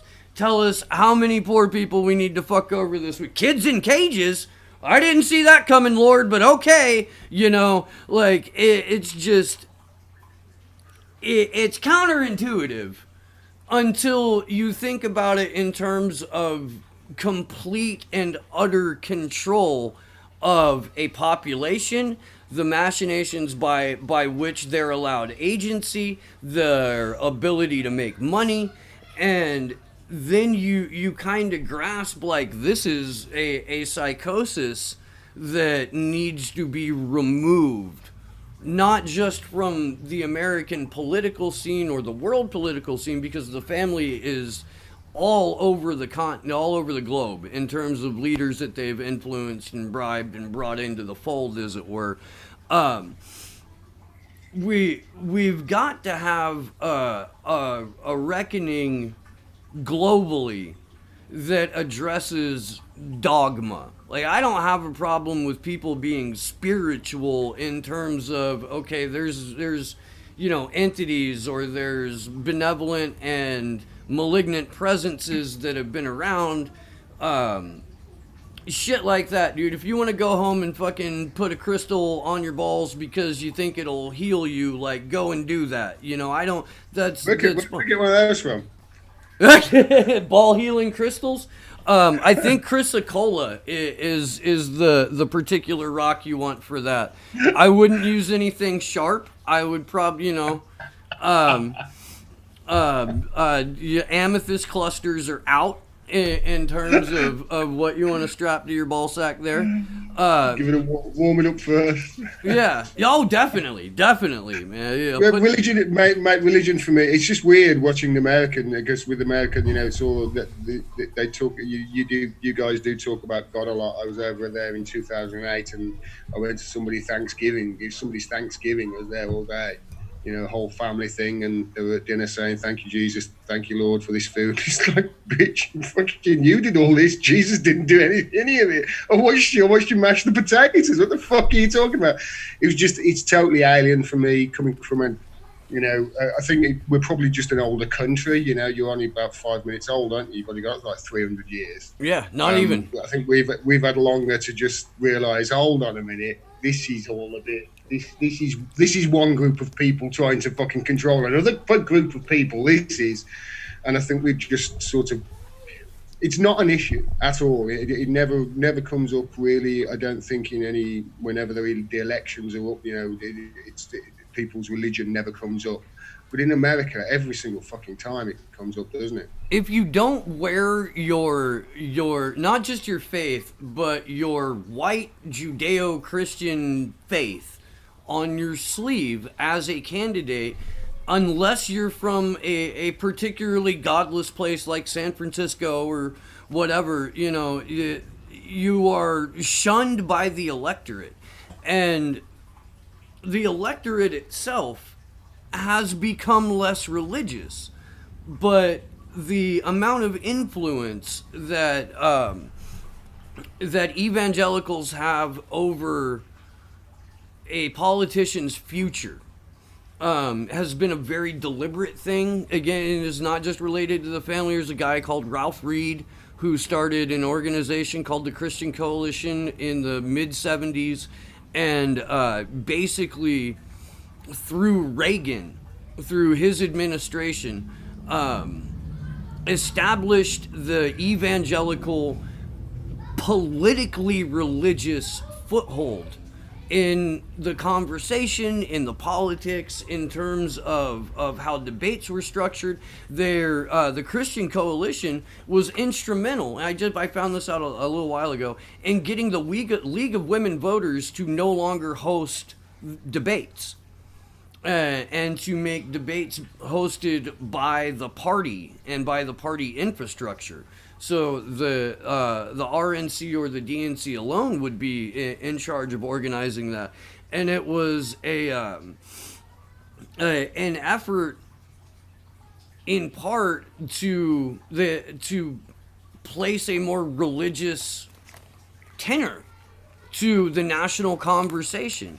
They had some real fucking Bible thumpers that were running the RNC in the 80s that had paired with Ralph Reed and the Christian Coalition. And then you find out that they're like, you know, super close with Roy Cohn and super close with all of the nefarious figures that predate Epstein in terms of child sex trafficking. And it's this nebulous mess of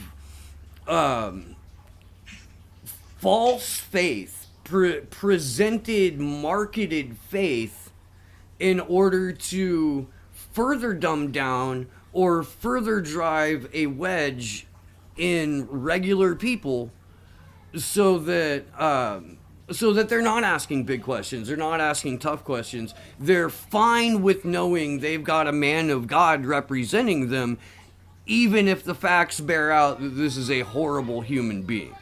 You know, but he can be forgiven. I love your dog, by the way. She's the best. That's some separation of church and state you've got there. I've said that America will have a lesbian transgender female as president before they'll have an atheist.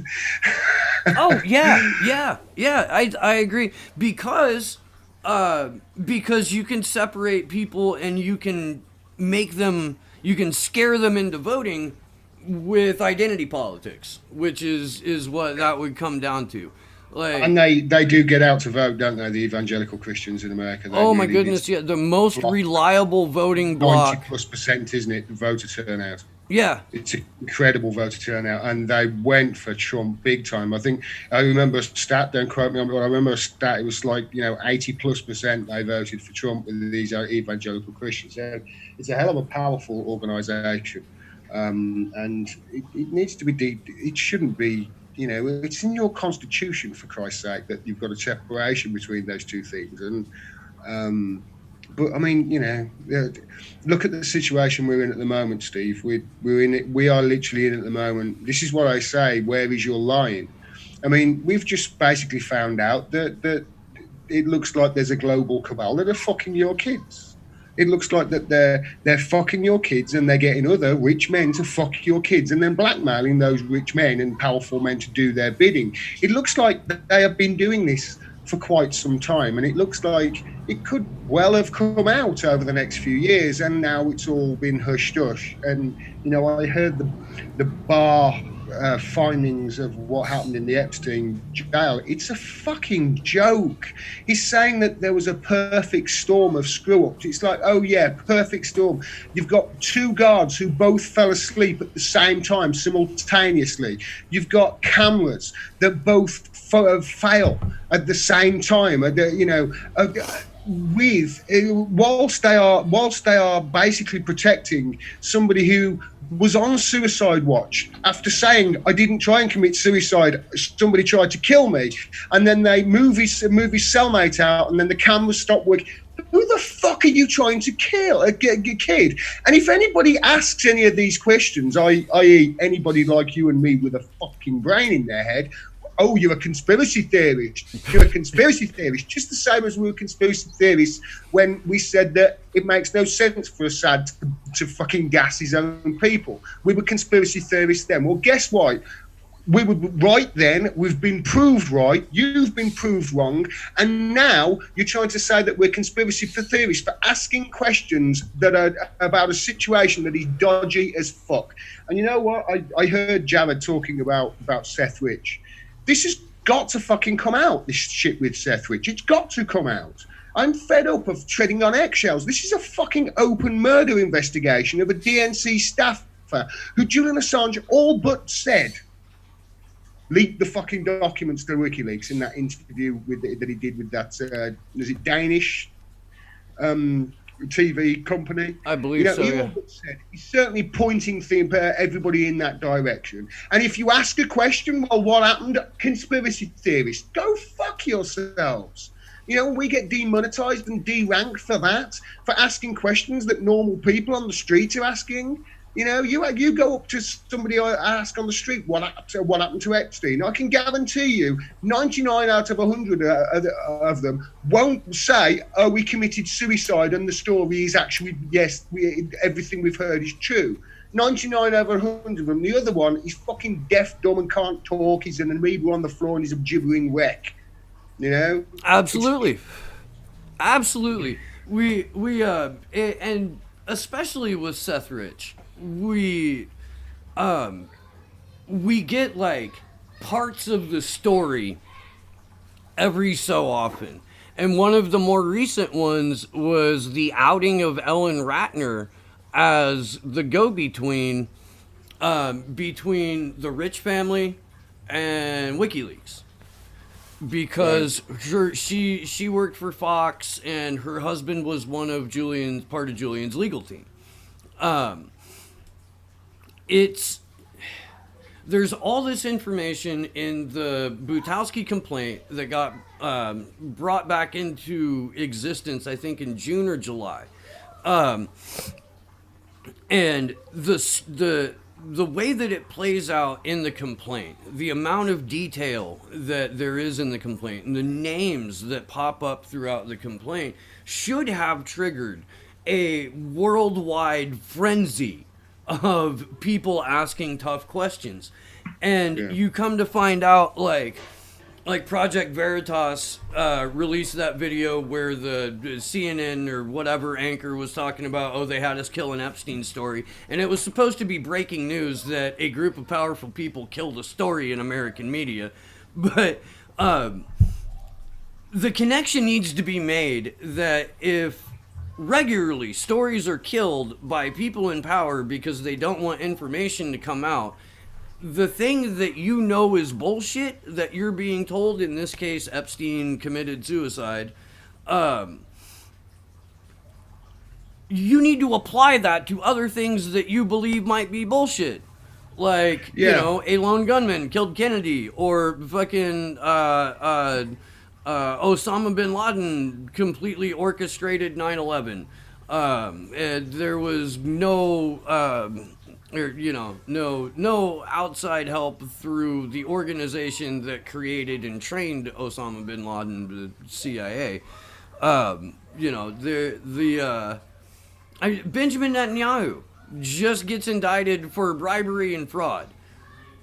And this is another one of those situations where if anyone in that country was serious about what the fuck they were doing, he would be indicted for war crimes. He would be indicted. Oh, no, not in Israel. War crimes you can get away with. You can't get away with fraud and bribery and what have you in Israel. Though it's been the bane of 3 or 4 politicians I can remember over there. Their careers were over because of it. They don't stand for it. But war crimes, no problem. I was thinking something. Oh yeah, I was thinking about how the media, you're saying how they don't apply things in the same way. There's a different set of rules. Look at how the whole hashtag Me Too thing last year with Weinstein, and they're coming out and everybody, women must be believed. You must believe the women first. But then as soon as a royal is implicated, it's like, oh wait, no, we mustn't jump to any conclusions. We mustn't believe that woman who's on TV everywhere saying that Prince Andrew, she was trafficked to him. Let's not believe her. Let's wait for everything to come in, and then you've got stories that they're pressuring ABC News to drop it when they've got all the information 3 years ago, and they're using stuff like access to Will and Kate as the, you know, this is the way they do it. It's the carrot and the stick, isn't it? You know, you've got the stick of censorship, of demonetization, whatever, if you step out of the line. You've got the carrot that if you play ball, then you'll get nice interviews in fuzzy lighting with the royal family, and maybe you'll be able to meet somebody of royal blood that you can, you know, be looked down upon by. Right. This is the mentality that it's got to stop. It's got to stop. But the only way it's going to stop, the only way, Steve, is people in the streets. It's the only way. No political party is going to fucking change this. Jeremy Corbyn's not going to change it. Bernie Sanders isn't going to change it. Tulsi Gabbard isn't. Definitely Donald Trump and Boris Johnson. Then none of them are going to fucking change anything.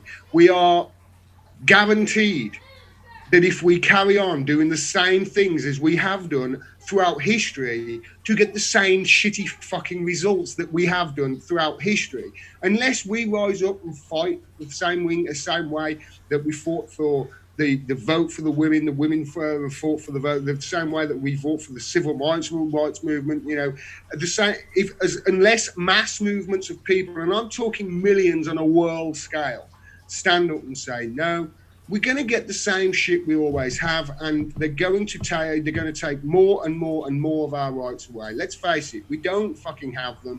We just have the illusion of them. And unless we get in the streets, nothing's going to change. But unfortunately, people are happy as long as they've got 17 different flavors of Cheerios, and people are happy as long as they've got Coke and Pepsi to choose from, and they've got the Democrats and the Republicans, and people are happy.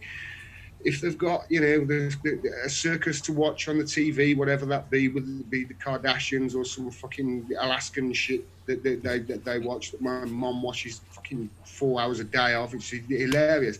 As long as people have got these things, they remain dumbed down.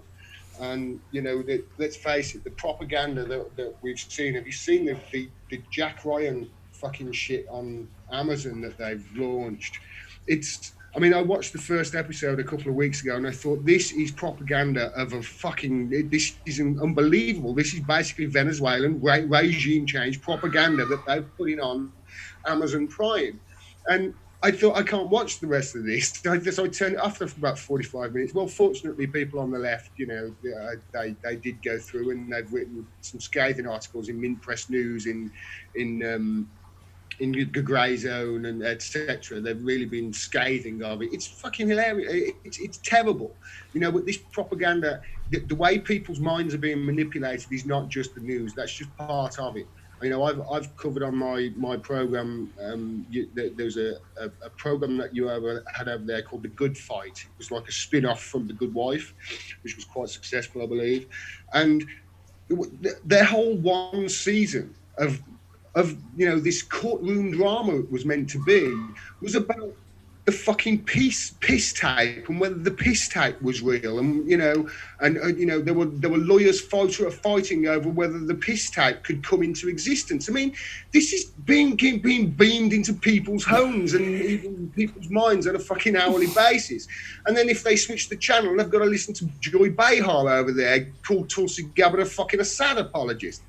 It's non-stop, it's 24/7, and it's relentless. Unless we stand up, it's going to get worse. It's going to get worse at a time where, you know what, there's going to be, as Chris Hedges as Chris Hedges puts it, there's going to be mass death in our lifetimes on the planet, on a global basis. Mass death. Unless we actually look at things humanely, unless we educate people as to really what the problems that we face on this planet are, and what, you know, things that maybe we have to strive towards, and what things we have to think about to overcome the problems that we are going to face on a global fucking basis over the coming decades, in mine and yours lifetime, and your kids' lifetimes. Unless we actually do this, humanity hasn't got a fucking chance, because we have created a system that rewards the most sociopathic, the most narcissistic, the most fucking horrific, you know, person that you can possibly imagine. They're the people who have got to the top. Look at fucking Jeff Bezos. Just look at him. Look at him. That's the sort of person that the system that we are creating, that we are working to. That's the sort of people that we create to run the fucking planet and make up the rules. We have to change it. Otherwise, we're just going to get worse and worse and worse. And I really do fear for humanity going forward, unless we need to inform people, and we need to be honest, and we need to, face hard truths about what's going to go on over the next few decades.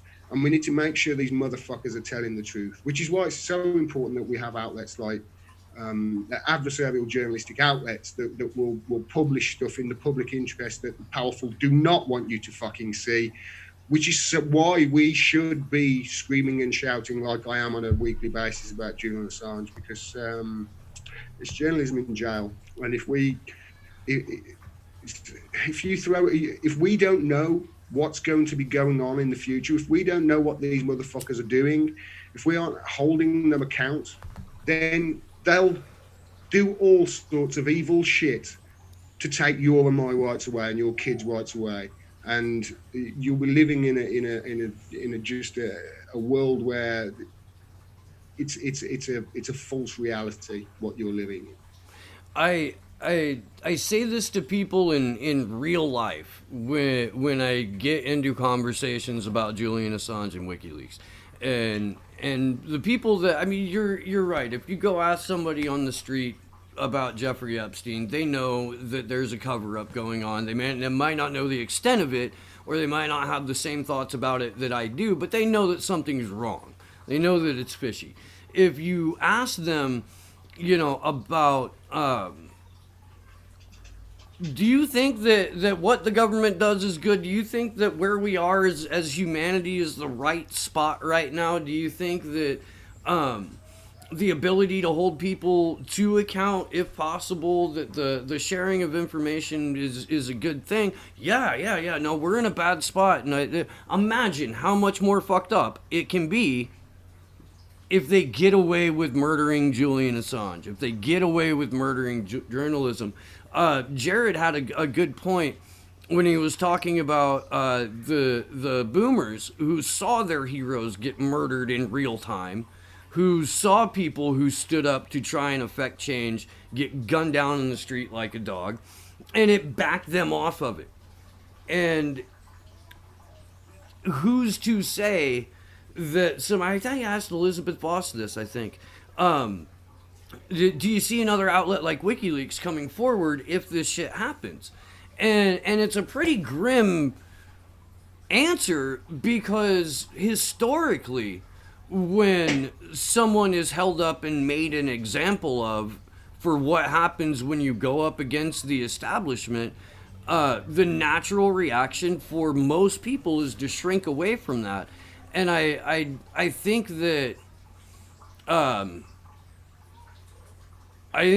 unless we stop the extradition of Assange, unless we inform enough people and bring enough information to light, that the likelihood of another organization like WikiLeaks emerging for the sole purpose of giving a voice to whistleblowers is slim. Yeah, it's especially if you look at what WikiLeaks has done since their inception. They've only been going, I think it was 2006, if I'm right. That's when that was when the inception was. And in the 13 years since, they've released over 1 million documents on average per year, all of which are factually true. And the scandals that have come out of those documents they have brought down governments. They have brought down governments, and they've showed corruption in some governments on a massive scale. There was one country in Africa, I forgot where it was now, where he literally brought the government down because of the leaks of information that showing the corruption in the government. So, I mean, this is something that is of global interest, and we must remember that. We must remember that WikiLeaks published the collateral murder video and all the documents in the Afghan and Iraq war logs. That wasn't just in the public interest of you guys in America. That was in the public interest of the fucking planet. You know, we all deserve to know what this horrific war machine was doing over there in these countries in our name, in countries that have never fired a fucking missile or gun in anger at America. You know, there is such a thing as you know, a conduct in war. And you guys, unfortunately, have a piece of legislation that right now it's going through, and it looks like it's going to be extended. That, in my opinion, is the worst piece of legislation, the most destructive piece of fucking legislation on the planet, and the person who brought it into being should be in the fucking Hague, and that's the Patriot Act. And you're extending it right now.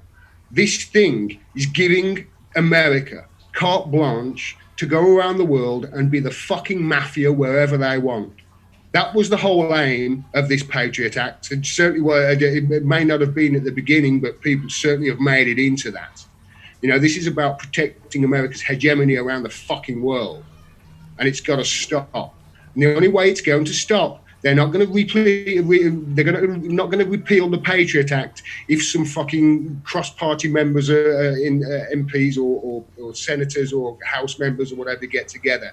It's not going to happen. The only way it's going to happen is if people on the ground fucking get out in the streets, get their yellow vests on, and start causing mayhem. And you know what? I think it's their best interest and their kids' best interest to do it. I do hope that I see this revolution. I do hope that it doesn't get crushed when it happens. I've got a feeling it's going to, but they're certainly going to try.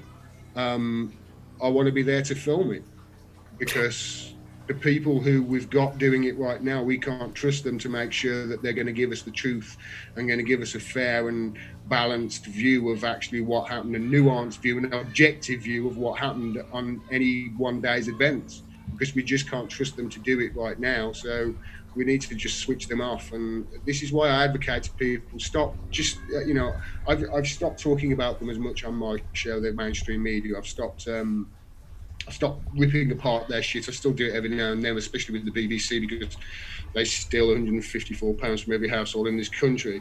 It's a jack. It's unbelievable. But I don't really point at what the media are doing and the stupidity of it as much as I used to, just simply because people can see it for themselves. I mean, the more these narratives unwind, the more the mask comes off from the media to see that, they're not doing things in our interest at all. They're not trying to educate or inform the electorate at all. They're just public relations for the elite, and it's just got to change.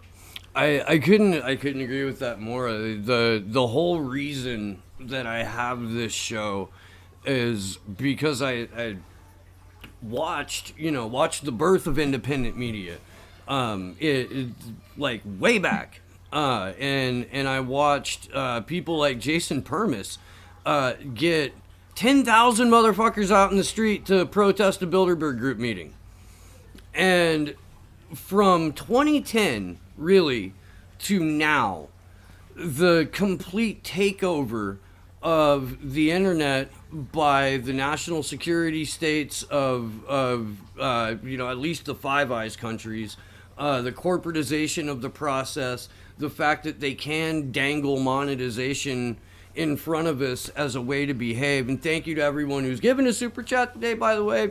Fucking wow. You guys rock. But the way that they can do that, it incentivizes self-censorship, and that is the absolute last thing that journalism should...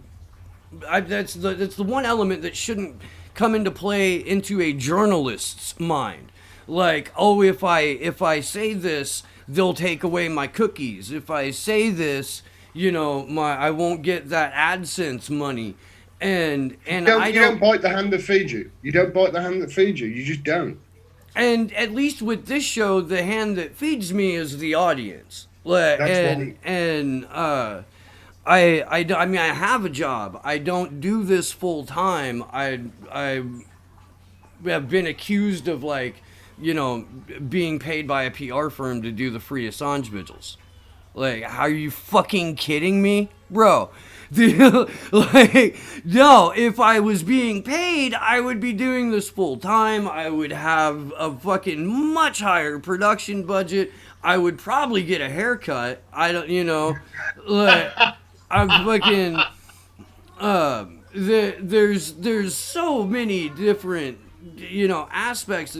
And I do it because there's a tendency for independent media to fall into this trap that you were talking about, where you show a clip from the mainstream media and you wag your finger at it and you say this is bullshit, and that's the extent of your show. Like, that's all of it. There's no there's no next step. There's no, okay, now let's go directly to the documents and eliminate the spin and see what the documents say. Which is something that you do, and which is something that I'm appreciative of. Or even just the sharing of sessions of Parliament, or the debate the other night, or question time the other night. Like, that's allowing the audience to make an informed decision without your line, without your perspective. And it's become so, God, cheap, I guess, is what I want to say, in terms of how independent media operates. Like, here's your clickbait headline, here's your horse race coverage, all right, subscribe to the Patreon later, Yeah. To be honest, Steve, I tend not. I don't get a chance to watch as much of the other independent stuff that I used to. I used to watch, a whole raft of people. Yeah. But I don't get a chance anymore. But it is interesting to see how many of them have done well, shall we say, after changing their rhetoric on certain issues. Yeah, and you can, if you want, if you want a real time example of that, go to the Action for Assange channel and see who's been a guest, and then compare that to who did Unity for Jay 2 years ago. It was a little bit safer, I think, to talk about Julian Assange before he was illegally dragged out of the embassy, being a victim of fucking human trafficking himself, sold to the UK by Ecuador for $4.2 billion in IMF loans. Hey, there's a lot of people that won't talk about it now. Yeah, I can. Yeah, mate, I can see why. It's people have got their own shit they need to deal with. They don't need the look at what's happened to me. I got a letter from Julian Assange, and my subscribers have not increased since then. I was putting on 3,000 subscribers a month at some stages, and I haven't moved for 6 months almost since Julian wrote to me. So, I understand that people don't want to poke their head above the trenches for fear that they're going to get it fucking blown off. But we've just got to. Enough of us have got to do it, and it's like Julian, to echo his words, if they are going to lock him up like that, 1 million of us have got to take his place, and if we do that, then we'll free this man. But if not, then Caitlin Johnson said it the other day. We have to fight for Julian Assange like humanity depends on it, because in a very real sense, it does. I couldn't agree with that more. I'm a little bit over time, so I'm going to go ahead and wrap up. Gordon, I can't thank you enough for coming on today. Pleasure, Steve. Really I am a terminally straight man, but I would leave my wife for you. And please tell the folks at home where they can find you and how they can help support the show. I'm Gordon Dimmack on Twitter, on YouTube, and gordondimmack.com. Find out. Support independent media, folks. We're giving you the truth in an empire of lies. We need to make all world fiction again, and that's the way we're going to do it. And this has been Slow News Day. I'm Steve Poikinen. Before I sign off, the Action for Assange crew is throwing a GoFundMe because we're trying to get to London to cover the extradition hearing of Julian Assange. I think either Christy or Taylor posted that link in the chat. If you can support that, please do, because you know he's not going to get a fair shake or fair coverage from the U.S. media at all, and very few people in the UK media, one of them being the gentleman who joined me today. Until next time, folks, good luck to us all.